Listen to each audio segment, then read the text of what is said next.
Might be controversial that I spent $12,000 on a lid mold, but here is why custom molds normally range from 10 to 20 grand just as a starting point. There's lots of different types of molds, but for our lid design, we created what's called an injection mold, where melted material is injected into the mold cavity to form a product's shape. Starters, you've got to design the mold, which requires skilled engineers using high-tech software to create the form.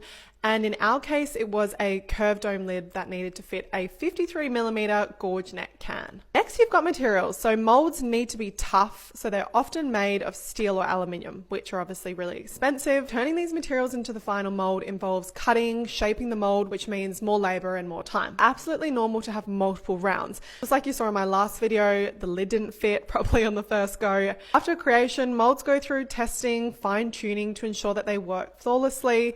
This adds to the cost. And even though this process is expensive, I personally think it's worth it if you can afford it. Essentially an investment into the uniqueness of your product versus just going with a standard off-the-shelf design that everyone has, which I think is invaluable when you're trying to create innovative, distinctive products that you want to have stand out, especially on a retail shelf. I'm curious to know, what do you think, and do you think custom molds are worth it?